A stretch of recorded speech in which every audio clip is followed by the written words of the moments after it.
تو اللہ تعالیٰ جل شانہ نے قیامت کے دن کی قسم کی تو ساتھ نفس لوامہ کی بھی قسم کی۔ قسم تو کوئی بھی کرے تو سننے والا متوجہ ہوتا ہے کہ یہ جو قسم کی جا رہی ہے تو یہ کسی عنوان کی اہمیت کو بیان کرنا مقصود ہے۔ تو پھر قسم اگر رب کرے تو پھر سمجھنے کے لیے کافی ہے کہ وہ کتنا اہم مضمون ہوگا جس پہ میرا رب ہو کے قسم کر رہا ہے۔ تو قیامت پر اللہ تعالیٰ قسم فرما رہا ہے تاکہ اس کا قسم فرمانا اہل عقل کے لیے کافی ہو کہ اس کے اس بات کے لیے اس سے بڑی کیا دلیل ہو سکتی ہے کہ میرا رب اس پہ قسم کر رہا ہے۔ اَيَحْسَبُ الْإِنسَانُ أَن لَّن نَّجْمَعَ عِظَامَهُ، اللہ تعالیٰ ارشاد فرماتا ہے کہ کیا آدمی یہ سمجھتا ہے کہ ہم ہرگز اس کی ہڈیاں جمع نہیں فرمائیں گے۔ یہ ایک کافر تھا عدی بن ربیعہ، یہ مراد ہے یہاں انسان سے۔ ایک روایت کے مطابق ابو جہل بن ہشام مراد ہے۔ تو یہ ابو جہل یا عدی بن ربیعہ یہ کہتے تھے کہ کیا ہڈیوں کو دوبارہ جوڑا جائے گا، دوبارہ ان کو جمع کیا جائے گا، یہ نہیں ہو سکتا، قیامت نہیں آ سکتی۔ وہ کہتے تھے یہ جہاں ہے بس ختم ہو جائے گا کام تمام، لہٰذا جو عزت پانی ہے، جو لذت حاصل کرنی ہے، جو عیش و عشرت کرنی ہے، جو کچھ کرنا ہے اسی جہان میں کر لو۔ آج کل بہت سارے لوگوں کا رویہ بھی یہی ہے کہ بس ٹھیک ہے یہ دنیا ہی سب کچھ ہے، آخرت بس ایک اعتقاد کی حد تک ذہن کے کسی گوشے میں ہے، 2 لمحوں کے لیے خیال آیا تو رک گئے، پھر اپنی وہی ڈگر کی زندگی۔ لیکن آخرت جب تیقن کی اس منزل تک پہنچ جائے پھر انسان کے اعمال کے اندر خود بخود جو ہے وہ نظم پیدا ہو جاتا ہے کہ چونکہ میں اللہ کے حضور پیش ہونا ہے اور ایک ایک عمل کا میں نے حساب دینا ہے۔ تو آخرت کے بارے میں یقین کی کمزوری انسان کو جو ہے وہ گناہوں کی دلدل میں پھنسا دیتی ہے۔ اس لیے آخرت کا یقین یہ بہت ضروری ہے تاکہ ہماری زندگی میں نظم پیدا ہو اور ہم اللہ کے حضور جھکنے والے، اس کے شکر گزار بندے، اس کی اتباع کرنے والے بنیں۔ تو اب وہ کافر کہتے تھے ابن ربیعہ یا ابو جہل کہ یہ جو ہڈیاں ہیں ان ہڈیوں کو کیسے دوبارہ زندہ کیا جائے گا۔ نضر بن حارث ایک کافر تھا، وہ کہیں سے قبرستان سے پرانی ہڈی اٹھا لایا اور وہ اتنی بوسیدہ تھی کہ ہاتھ کے لمس سے ٹوٹ ٹوٹ کے گرتی تھی، اور حضور کے پاس آ کھڑا ہوا اور آ کے کہنے لگا کہ کیا ان ہڈیوں کو دوبارہ زندہ کیا جائے گا؟ کون ہے ان کو جو دوبارہ زندہ کرے؟ اور ساتھ ہڈی توڑتا ہے اور اس کے ریزے زمین پہ گرتے ہیں۔ تو حضور علیہ السلام نے اللہ کی جانب سے اس کا جواب دیا۔ ذرا قرآن پڑھیے، سورہ یاسین کا آخری رکوع ہے، وَضَرَبَ لَنَا مَثَلًا وَنَسِیَ خَلْقَهُ قَالَ مَن يُحْیِی الْعِظَامَ وَهِیَ رَمِیمٌ۔ اب وہ باتیں کرنے لگ گیا ہے، اس کی زبان بولنے لگی ہے، اب کہاوتیں ہمارے لیے لاتا ہے، اور کیا کہتا ہے؟ مَن يُحْیِی الْعِظَامَ وَهِیَ رَمِیمٌ، ان ہڈیوں کو کون زندہ کرے گا جبکہ اتنی بوسیدہ ہو گئی ہیں۔ تو یہ نضر بن حارث حضور کے سامنے ہڈی لایا تھا اور توڑتا تھا اور کہتا تھا یہ ہڈیاں زندہ ہوں گی، ان ہڈیوں کو دوبارہ اٹھایا جائے گا جو اتنی بوسیدہ ہو گئی ہیں کہ ہاتھوں کا لمس بھی گوارا نہیں کرتی، اس کو دوبارہ زندہ کیا جائے گا، کون زندہ کرے گا؟ جواب سنو، قُلْ يُحْيِيهَا الَّذِي أَنشَأَهَا أَوَّلَ مَرَّةٍ، اے محبوب فرما دیجئے اب تو ہڈیاں موجود ہیں، جب ہڈیاں بھی نہیں تھیں تو جس رب نے انسان بنایا ہڈیوں کو جوڑ کے نہیں بنا سکتا۔ اب تو میٹیریل موجود ہے جب میٹیریل بھی موجود نہیں تھا۔ هل أتى على الإنسان حين من الدهر لم يكن شيئا مذكورا، انسان پر وہ وقت بھی آیا ہے جب یہ قابل ذکر چیز ہی نہیں تھا، اس کا نقشہ نہیں تھا، اس کی صورت نہیں تھی، اس کا میٹیریل نہیں تھا، اس کا مادہ نہیں تھا، لیکن جس نے حضرت انسان بنایا پانی کی بوند سے تخلیق کیا، تو اب کیا وہ ہڈیوں کو جوڑ کر انسان نہیں بنا سکتا؟ تو یہ کفار بات کرتے تھے کہ نہیں نہیں نہیں، اتنی بوسیدہ ہڈیوں کو کیسے زندہ کیا جائے گا، یہ بات سمجھ میں نہیں آتی۔ پھر ان کے ذرے بکھر گئے، بعض انسانوں کو جانور چیڑ پھاڑ کے کھا گئے، کچھ وہ کھا گئے، کچھ ہڈیاں پڑی رہ گئیں، کچھ ان کی ہڈیاں راکھ بن کے اڑ گئیں۔ تو کیسے ہو سکتا ہے کہ ان کو دوبارہ زندہ کیا جائے، ان کے اجزاء جوڑے جائیں؟ اب یہ عدی بن ربیعہ نے بھی یہی کہا۔ اللہ ارشاد فرماتا یحسب الانسان ان لن نجمع عظامہ، یہ آدمی گمان کرتا ہے، کہتا ہے کیا ہڈیوں کو دوبارہ زندہ کیا جائے گا؟ اللہ فرماتا ہے کیوں نہیں، ہم اس بات پہ قادر ہیں کہ اس کے انگلیوں کے پور پور کو دوبارہ کھڑا کر دیں، اور اس کے اجزاء جو بکھرے ہوئے ہیں ان کو ہم اکٹھا کر کے دوبارہ ان کو جوڑ دیں، ہمارے لیے کوئی مشکل نہیں ہے۔ لیکن یہ اس کا خیال ہے کہ ہڈیوں کو کیسے جوڑا جائے گا، لیکن سورہ یاسین میں جو دلیل دی اس پہ کس قدر جو ہے وہ اشش کرنے کو جی چاہتا ہے۔ فرمایا کہ قل یحییھا الذی انشأھا اول مرہ، یہ کہتے ہیں یہ ہڈیاں کون جوڑے گا؟ کہا جب ہڈیاں بھی نہیں تھی، جس نے ہڈیاں بنائی اس کے لیے جوڑنا کیا مشکل ہے؟ تو یہ عجیب تم نے بات کی۔ تو اللہ تعالیٰ جل شانہ قیامت کے دن ہمارے وجود دوبارہ اٹھائے گا اور اپنے حضور بندوں کو کھڑا کرے گا اور ان سے سوال پوچھے گا۔ یہ نہیں ہے کہ جو مرضی کرتے گئے، ایک آدمی نے ظلم کیا، جبر کیا، زیادتیاں کی، لوگوں کا حق لوٹا، لوگوں کا مال غصب کیا، عزتیں پامال کی، اور اتنا مؤثر تھا کہ عدالتیں وہ خرید لیتا تھا، کچہریاں وہ خرید لیتا تھا، پولیس وہ خرید لیتا تھا، کوئی سے پوچھنے والا نہیں تھا، اس کی بات چلتی تھی، اس کا فون چلتا تھا، اس کا رکا چلتا تھا، عیش و عشرت کی زندگی گزاری اور مر گیا، ہزاروں کے حق غصب کر کے، ہزاروں کا مال ہڑپ کر کے، لوگوں کی آبروئیں لوٹ کے مر گیا اور قبر میں چلا گیا، بس قصہ ختم۔ اب نہ وہ اٹھے گا نہ اس سے حساب لیا جائے گا، تو پھر انصاف کہاں گیا؟ ایک عدالت ایسی ہونی چاہیے کہ جس عدالت میں اس کو بھی پکڑا جائے اور ٹکٹکی پہ باندھا جائے کہ دنیا پر تو کسی نے تجھے پکڑا نہیں، آ اس عدالت میں تیرے خلاف سلطانی گواہ بھی موجود ہیں اور تجھے گناہوں کا، جرم کا بدلہ بھی دیا جائے گا، اور منصف جو ہے وہ انصاف کرے اور ان مظلوموں کو کھڑا کیا جائے کہ دنیا پر تو تمہاری داد رسی کسی نے کی، اس دربار میں تمہاری پوری پوری داد رسی کی جائے گی۔ عقل مانتی ہے کہ ایک ایسا دربار ہونا چاہیے، ایسا احتسابی عمل ہونا چاہیے، ایک ایسی عدالت لگنی چاہیے کہ جس کا کہیں جسے انصاف نہیں ملا اس کو وہاں جا کے انصاف ملے، اور وہ دن قیامت کا دن ہے۔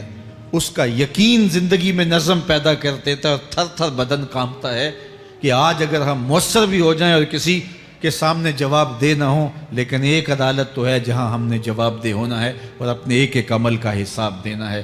تو اللہ ارشاد فرماتا ہے کہ اس عدالت کے سامنے تم نے پیش ہونا ہے، تمہارے جوڑ جوڑ کو اللہ تعالیٰ دوبارہ کھڑا کرے گا اور اس کو دوبارہ تخلیق کرے گا اور پیدا کرے گا، اور تم دوبارہ کھڑے ہو جاؤ گے، اس کی حضور پیش ہوگے۔ بل یرید الانسان لیفجر امامہ، بلکہ آدمی چاہتا ہے کہ اس کی نگاہ کے سامنے بدی کرے۔ استغفر اللہ۔ یہ ایک ظالم کافر تھا، وہ حضور کی خدمت میں آیا، کہنے لگا میں نہیں مانتا قیامت آئے گی۔ حضور نے اس کو دلائل دیے، تو جب دلائل کے سامنے بے بس ہو گیا تو کہنے لگا کہ جس قیامت کی آپ بات کرتے ہیں وہ قیامت آ بھی گئی تو میں نہیں مانوں گا۔ اللہ اکبر۔ تو وہ انکار کرنے والوں کی انتہا ہوتی ہے، اور ذرا دیکھیے وہ کیا بول رہا ہے، بل یرید الانسان لیفجر امامہ۔ اس کی سرکشی دیکھیے، اس کا تمرد دیکھیے۔ وہ کہتا ہے اچھا اگر قیامت قائم ہوئی تو یہ گناہ، یہ جرم، یہ بدی، یہ بدکاریاں، یہ ظلم جو میں کرتا ہوں، یہ بدکاریاں رب کے سامنے کروں گا۔ کیسی ڈٹائی ہے، مذاق اڑاتا ہے، تمسخر اڑاتا ہے آخرت کا۔ کہتا ہے جو بدیوں کا کاروبار میں نے گرم کیا ہے، جو بدکاریاں میری زندگی کا معمول ہیں، جو دادے عیش دیتا ہوں، جو عزتوں کو پامال کرتا ہوں، جو غریبوں کے پنجے توڑتا ہوں، جو لوگوں کا حق غصب کرتا ہوں، جو برائیاں کرتا ہوں، اگر قیامت قائم بھی ہو گئی تو میں یہ سارے جرم رب کے سامنے کروں گا، پھر وہ مجھے پکڑ کے دکھائے۔ اللہ اکبر۔ یسأل ایان یوم القیامہ، پھر پوچھتا ہے اچھا قیامت کب آئے گی؟ یہ تمسخر کے طور پہ پوچھتا ہے، لاؤ نہ قیامت کب آئے گی قیامت، میں جرم رب کے سامنے کرنا چاہتا ہوں۔ اللہ اکبر۔ اب جواب سنیے، اب لفظوں کا ترجمہ اس زور سے کیا ہی نہیں جا سکتا جس زور کے لفظ ہیں۔ وہ کہتا ہے قیامت کب آئے گی، میں تو یہ جرم رب کے سامنے کرنا چاہتا ہوں، کوئی قیامت نہیں ہے، مذاق اڑاتا ہے، قیامت کب آئے گی؟ آواز آئی فَإِذَا بَرِقَ الْبَصَرُ وَخَسَفَ الْقَمَرُ وَجُمِعَ الشَّمْسُ وَالْقَمَرُ۔ جب قیامت آئے گی تو آنکھیں چندھیا جائیں گے، چاند بے نور ہو جائے گا، سورج اور چاند اکٹھے ہو جائیں گے۔ یقول الانسان یومئذ این المفر۔ آج جو کہتا ہے کہاں ہے قیامت، اس دن بھاگتا پھرے گا، کوئی پناہ گاہ ہو بتاؤ، کوئی ہے ٹھکانہ چھپنے کا، کوئی پناہ گاہ ہے؟ کلا لا وزر، آواز آئے گی کوئی ٹھکانہ نہیں ہے، آج کوئی ٹھکانہ نہیں ہے۔ الی ربک یومئذ المستقر، اگر ٹھکانہ ہے تو صرف رب کے پاس ہے، انہیں ٹھکانہ ملے گا جو رب کے بندے ہیں اور اس کی دہلیز پہ آنے والے ہیں۔ یُنَبَّأُ الْإِنسَانُ یومئذ بما قدم وأخر، اللہ تعالیٰ اس دن بتا دے گا جو آگے بھیجا اور وہ بھی بتا دے گا جو پیچھے چھوڑا، ایک ایک چیز تشت ازبام ہو جائے گی۔ یوم تبلی السرائر فما لہ من قوت ولا ناصر، اللہ فرماتا سارے راز کھل جائیں گے، جو بند کمروں میں جرم کیے داد عیش دیتا رہا وہ بھی کھل جائیں گے، اور پھر کوئی طاقت نہیں ہوگی، کوئی زور نہیں ہوگا، کوئی زر نہیں ہوگا جو اس کو بے نقاب ہونے سے بچا سکے۔ اے داور حشر میرا نامہ اعمال نہ پوچھ، اس میں کئی پردہ نشینوں کے بھی نام آتے ہیں۔ تو وہ کتنا سخت دن ہوگا، ارشاد فرمایا جائے گا کہ جو آگے بھیجا، جو پیچھے چھوڑا، جو جرم کرتا رہا، جو نیکیاں کی، جو برائیاں کی، سب کچھ تشت ازبام ہو جائے گا۔ بل الانسان علی نفسہ بصیرہ، بلکہ آدمی خود اپنے حال پر اچھی طرح خود آگاہ ہے۔ ہم اسے نامہ اعمال کے دفتر دیں گے جہاں سب کچھ لکھا ہوگا۔ قرآن بتاتا جب نامہ اعمال سامنے آئے گا تو وہ بے ساختہ پکار اٹھے گا، ما لہذا الکتاب لا یغادر صغیرۃ ولا کبیرۃ الا احصاها، ہائے اس کتاب کو کیا ہوا، اس نے چھوٹی بڑی کوئی بات نہیں چھوڑی، سب کچھ لکھ دیا۔ نامہ اعمال سامنے ہوگے، زمین بولے گی، ہاتھ پاؤں بولیں گے، فرشتے بولیں گے، کرامن کاتبین بتائیں گے یہ کیا کیا جرم کرتا رہا، کیا کیا گناہ کرتا رہا۔ تو اس دن ہر شے سامنے آ جائے گی، تو یہ تو ثبوت ہوں گے ہی ہوں گے، لیکن اللہ فرماتا ہے ثبوت تو اپنی جگہ، لیکن بل الانسان علی نفسہ بصیرہ، کیا انسان کو خود نہیں پتا کہ وہ کہاں کھڑا ہے؟ اس کو اپنے جرائم کی فہرست خود یاد ہے، اس کے ضمیر پہ خود اس کا بوجھ موجود ہے، اسے یہ نامہ اعمال نہ بتاتے، فرشتے نہ بتاتے، پھر بھی اسے پتا تھا کہ میں کیا ہوں اور کہاں میں نے جرم کیا ہے۔ وَلَوْ أَلْقَى مَعَاذِيرَهُ، اللہ اکبر، اگر اس کے پاس جتنے بہانے ہوں سب لا ڈالے، جب بھی کوئی اس کا بہانہ نہیں سنا جائے گا۔ قیامت کا دن ہوگا، دنیا کے اوپر تو بہانوں سے انسان بچ نکلتا ہے، کوئی جھوٹ بول لیا، کوئی جھوٹا گواہ پیش کر دیا، کوئی مکر کر لیا، کوئی رشوت چل گئی، کوئی سفارش کام آ گئی، کوئی بہانہ تراش لیا، بات کو توڑ موڑ کے پیش کر لیا۔ لیکن قیامت کا جب دن ہوگا تو کوئی نہ جھوٹا گواہ چلے گا، نہ رب کی پولیس رشوت لیتی ہے، نہ وہاں انصاف کے خلاف کوئی کام ہوگا، اور نہ ہی کوئی بہانہ چل سکے گا۔ اللہ اکبر۔ دوسری بات مفسرین نے یہ بھی لکھی کہ بعض اوقات یہ ہوتا ہے کہ انسان اپنے گناہ پر، اپنے جرم پر کوئی بہانہ تلاش کر کے لوگوں کو مطمئن کر لیتا ہے۔ جو اس نے جرم کیا، کسی سے زیادتی کی، کسی کا حق غصب کیا، تو لوگوں نے ملامت کی تو وہ کوئی بہانہ تلاشتا ہے اور لوگوں کو مطمئن کر لیتا ہے۔ بعض اوقات لاجواب کر دیتا ہے، بعض اوقات مطمئن بھی کر لیتا ہے۔ وہ لوگوں کو تو مطمئن کر لیتا ہے لیکن وہ خود مطمئن نہیں ہو سکتا۔ جس نے جرم کیا ہوتا ہے، جرم اس کو اندر سے ڈستا رہتا ہے، اس کا ضمیر اس کو ٹھوکریں مارتا رہتا ہے، اندر کی بے چینی اسے تنگ کرتی رہتی ہے، اگرچہ وہ دلائل سے، مکر و فریب سے باتوں کو توڑ موڑ کے عذر کر لیتا ہے، کوئی بہانہ بنا لیتا ہے، لیکن اس کے باوجود اس کے اندر کوئی چین، اندر کوئی اطمینان نہیں ہوتا۔ اللہ اکبر! تو مجرم بے چین رہتا ہے۔ آج ہماری بے چینیوں کا ایک سبب ہمارا مالک کی دہلیز سے منہ موڑنا اور بہت سارے دیدہ نادیدہ گناہوں کا ارتکاب کرنا ہے۔ جب ہم سے سستیاں ہو جاتی ہیں، کوتاہیاں ہو جاتی ہیں، تو وہ گناہ ہمارا پیچھا نہیں چھوڑتے اور ہمیں بے چین اور مضطرب رکھتے ہیں۔ تو بعض اوقات جو ہے وہ ہم کہتے ہیں کہ پتہ نہیں بے چینی کیا ہے۔ بے چینی گناہوں کی ہے۔ گناہ طبیعت میں بے چینی پیدا کر دیتا ہے، سکون نہیں آنے دیتا۔ اطمینان کی دولت چھن جاتی ہے جب کوئی شخص گناہ کرتا ہے، اور یہ لازمی نہیں ہے کہ وہ کسی کا حق غصب کرے، اس نے کسی کی عزت ہی پامال کی ہو، اس نے کسی کی آبرو پہ حملہ کیا ہو۔ اگر نماز چھوڑی ہے تو بے چینی یہ بھی کم نہیں ہے، یہ رب کی نافرمانی ہے۔ اگر اس کی نظر بھٹکی ہے تو یہ بھی کم بے چینی نہیں دیتی۔ اگر اس کا خیال بہکا ہے، اس نے زبان سے کسی کو دکھ دیا ہے، اس نے کسی کے لیے سب و شتم کا انداز اختیار کیا ہے، گالی گلوچ کا رنگ اختیار کیا ہے، تو پھر کیا ہوا کہ یہ بے چینی اندر کو توڑتی رہتی ہے۔ انسان چلتا پھرتا ہے لیکن اسے طمانیت نہیں ملتی، اسے سکون نہیں ملتا۔ سکون کب ملے گا؟ سکون تب ملتا ہے جب کسی سے زیادتی کی ہو تو اس سے جا کے معافی مانگ لی جائے، اور اس لجاجت کے ساتھ معافی مانگی جائے کہ وہ مجبور ہو جائے معاف کرنے پہ، تو پھر اندر طمانیت اتر جاتی ہے۔ اگر رب کی نافرمانیاں کی ہیں تو لیلۃ القدر کے دامن میں اس سے معافی مانگ لو، اتنی لجاجت سے معافی مانگو، اس قدر رو کے معافی مانگو، ترلے منت پہ اتر آؤ، ہاتھ جوڑو، آنسو بہاؤ، چیخو، چلاؤ، رو، اس کی دہلیز سے لپٹ جاؤ، اس سے اپنے گناہوں کی معذرت کرو۔ جب مالک نے معاف کر دی، اندر کی ساری بے چینیاں مٹ جائیں گی، دل کو قرار مل جائے گا، دل کو تسکین نصیب ہوگی۔ تسکین اس کی دہلیز سے تمہیں ملے گی، یہ اندر سے پھوٹتی ہے، باہر سے نہیں آتی ہے۔ تسکین کے قافلے اندر ہی اترتے ہیں، اندر سے اس کے سوتے پھوٹتے ہیں، اس کے چشمے پھوٹتے ہیں۔ ہم باہر سے ڈھونڈتے ہیں، باہر سے تسکین نہیں ملتی، یہ اندر سے آئے گی۔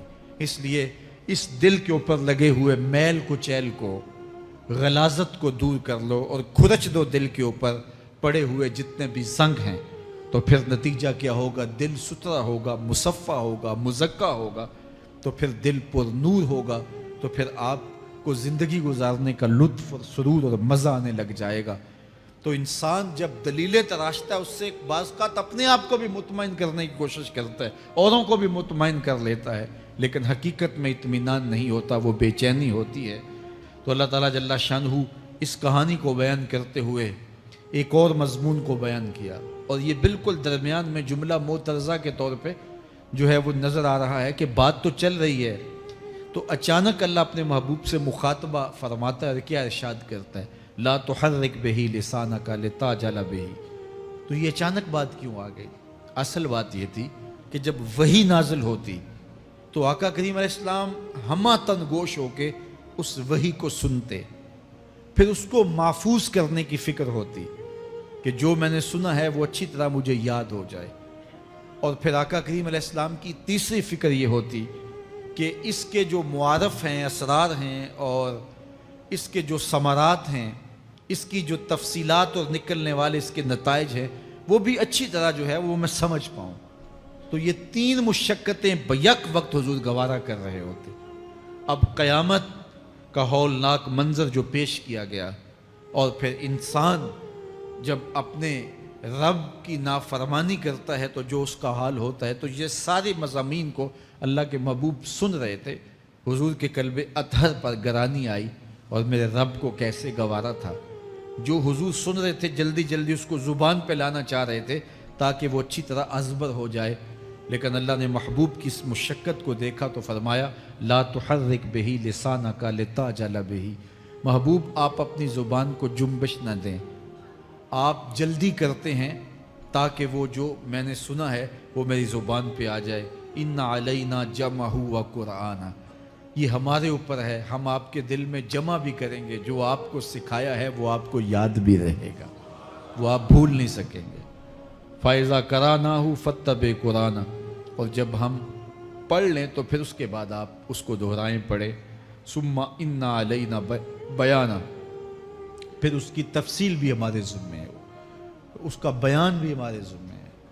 اس سے وہ لوگ جو حجیت حدیث کا انکار کرتے ہیں اور پھر وہ کہتے ہیں کہ نہیں بس قرآن مجید کی آیات ہی ہیں، اس کے علاوہ اور کچھ نہیں ہے، وہ من اللہ نہیں ہے، تو یہاں غور کرنا ہے۔ ثم ان علینا بیانہ فرمایا گیا، پھر ہمارے اوپر ہے اس کا بیان جو آپ کو ہم القاء کریں۔ اور آقا کریم نے فرمایا، سنن نسائی کی روایت ہے، انما اوتیت القرآن ومثلہ معہ، مجھے قرآن دیا گیا اور قرآن جتنے اور علوم بھی میرے سینے میں رکھے گئے۔ تو صرف قرآن ہی نہیں اتارا گیا حضور کے سینے میں، حضور کے سینے میں بہت کچھ نازل کیا۔ حضور کا سینہ گنجینہ ہے اسرار و معانی کا، اور اللہ تعالیٰ جل شانہ نے اپنے محبوب کو بہت کچھ عطا کیا۔ یہ بیان کرنے کے بعد فرمایا، کلا بل تحبون العاجلہ وتذرون الآخرہ۔ اللہ اکبر، کوئی نہیں بلکہ یہ جو تم لوگ ہو اے کافرو، تم اس چیز کو پسند کرتے ہو جو بالکل نقد ہے، جو جلد ملنے والی ہے۔ دنیا کا سودا نقد ہے، دنیا کے نفع نقد ہیں، دنیا کی لذات نقد ہیں۔ شیطان کہتا ہے اب چوری کرو اب مال آئے گا، اب زنا کرو اب لذت ملے گی، اب ڈاکہ کرو اب امیر ہو جاؤ گے۔ تو دنیا کے سودے نقد ہیں اور آخرت کے وعدے ادھار ہیں۔ وہ ارشاد فرمایا، بل تحبون العاجلہ، تم دنیا کی جو عاجل چیزیں ہیں، جو بالکل نقد سودے ہیں، تم ان کے پیچھے پڑتے ہو، وتذرون الآخرہ، اور آخرت کو چھوڑتے ہو۔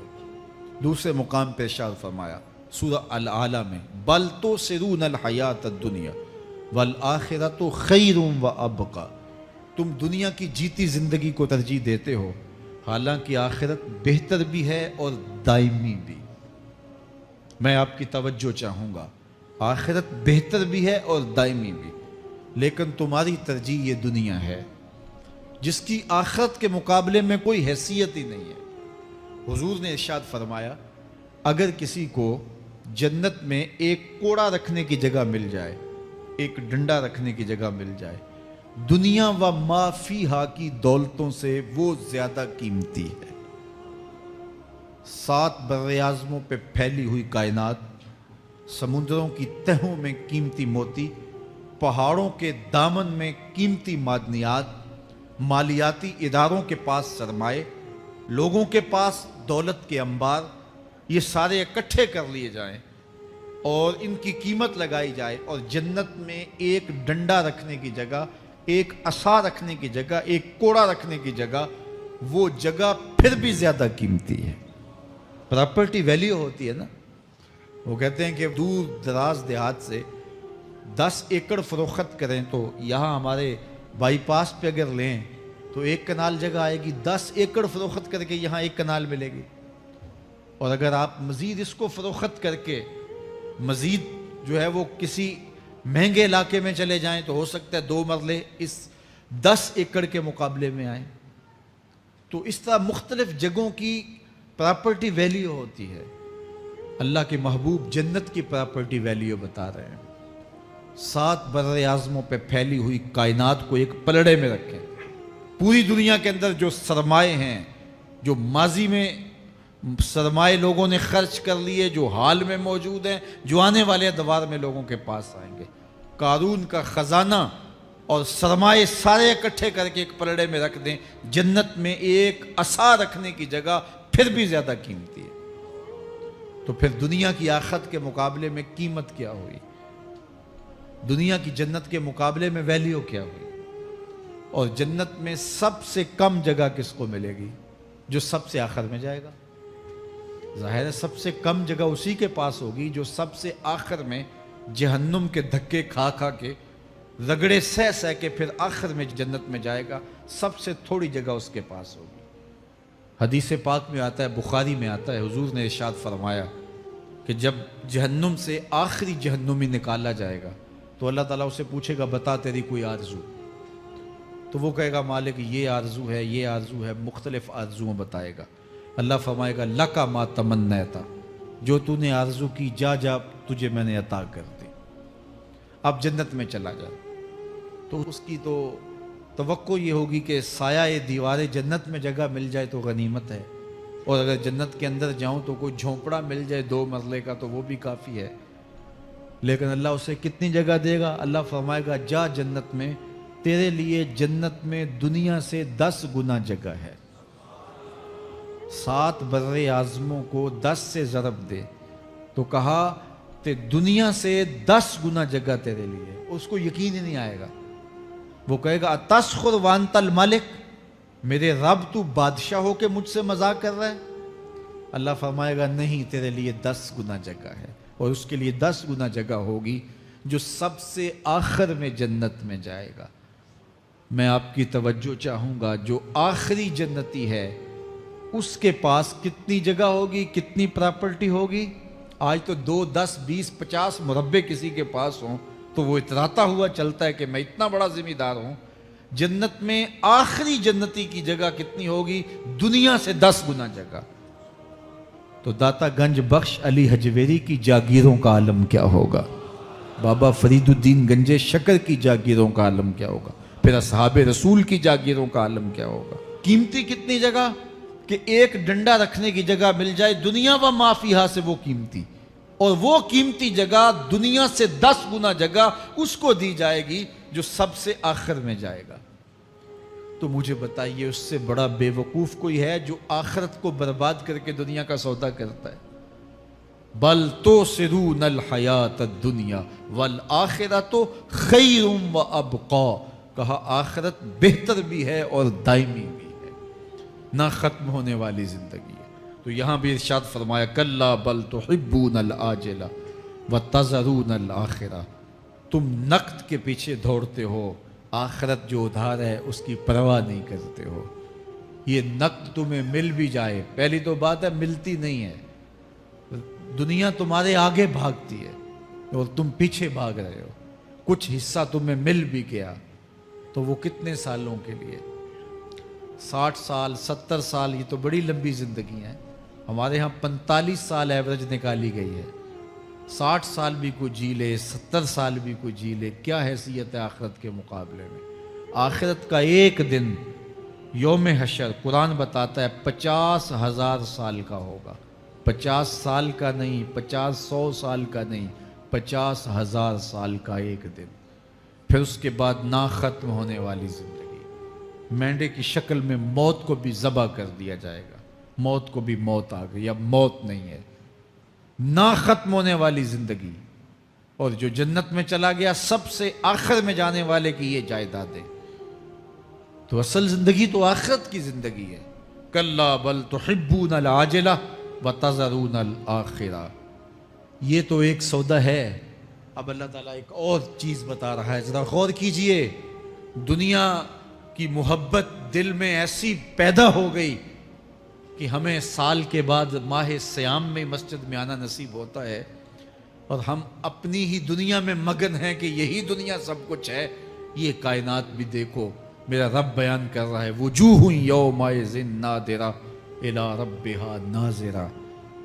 وہ دن جب آئے گا تو جب بندے اس کے حضور حاضر ہوں گے جنہوں نے اپنی زندگی حزم و احتیاط سے گزاری ہوگی، رب کی اتباع میں، فرما برداری میں، اس کے حکموں کو پورے کرتے بسر کی ہوگی، پھر ان کو صلہ کیا ہوگا؟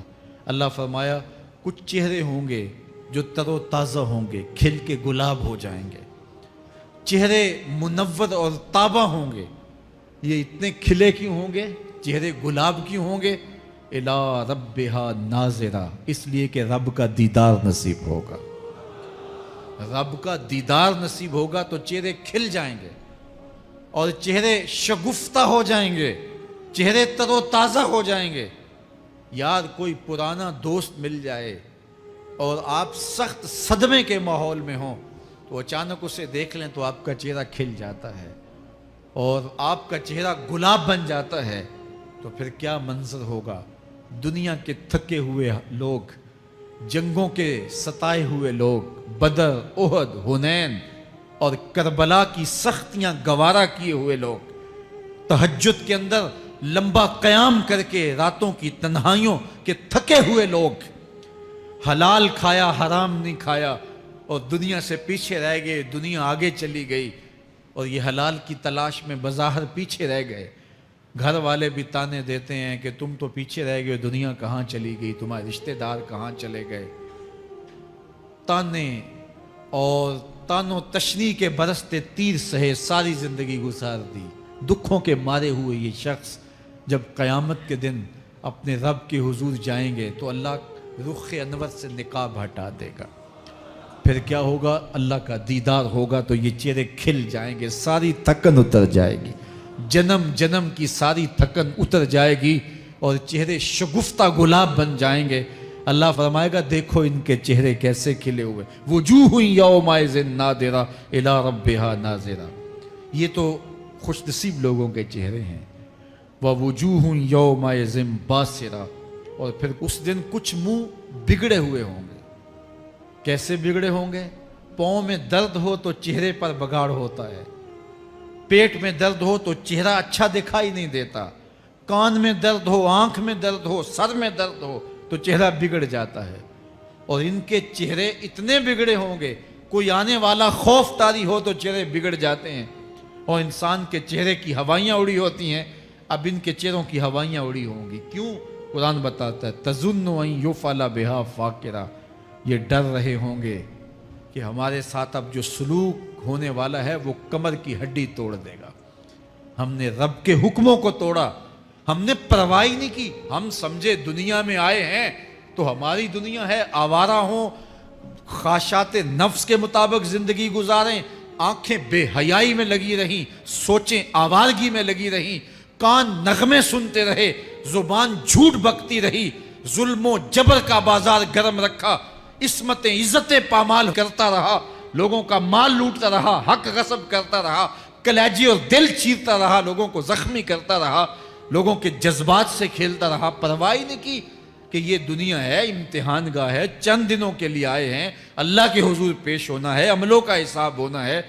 اب جب وہ دیکھیں گے کہ ہمارے ساتھ کیا ہونے والا ہے تو ان کے چہرے پہلے بگڑ جائیں گے۔ کیوں؟ وہ گمان کریں گے کہ ان کی ریڑھ کی ہڈی توڑ دی جائے گی، ایسے عذاب آئیں گے جس طرح کسی کی ریڑھ کی ہڈی ٹوٹ جائے تو اس کا چہرہ شگفتہ گلاب تو نہیں ہوتا، اس کا چہرہ جو ہے وہ تو کس قدر مرجھایا ہوا ہوتا ہے۔ تو اللہ ارشاد فرماتا ہے اس طرح ان کے چہرے ہوں گے۔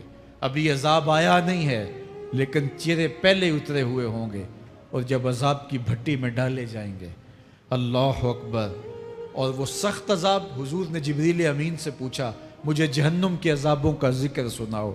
عرض کی حضور سب سے ہلکے عذاب کی کہانی سناتا ہوں، اور وہ یہ کہ جہنمی کے پاؤں میں آگ کا جوتا رکھا جائے گا، باقی پورا بدن اس کا سلامت ہوگا۔ یہ سب سے ہلکے عذاب کی کیفیت ہے۔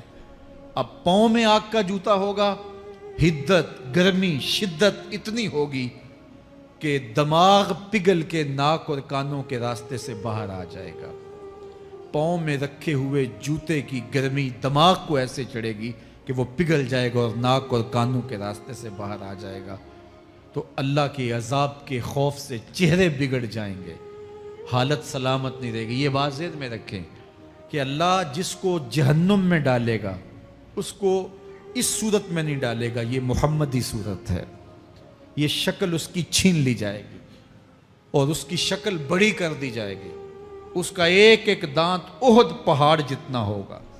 احد پہاڑ کا پھیلاؤ 15 کلومیٹر پہ ہے، 15 کلومیٹر کا ایک دانت، اور 32 دانت کتنے ہوں گے تو منہ کتنا بڑا ہوگا۔ اس کو اتنا بڑا اس لیے کیا جائے گا تاکہ وہ عذاب کی تکلیف زیادہ سہے۔ 70 گز موٹی کھال ہوگی اور کھال جل جائے گی تو اللہ قرآن میں فرماتا ہے ہم نئی کھال دے دیں گے تاکہ عذاب کی تکلیف اس کو گوارا کرنی پڑے۔ پھر چیخے گا، چلائے گا، ہائے مجھے پانی دو، پانی دو، پیاس کی شدت ہے۔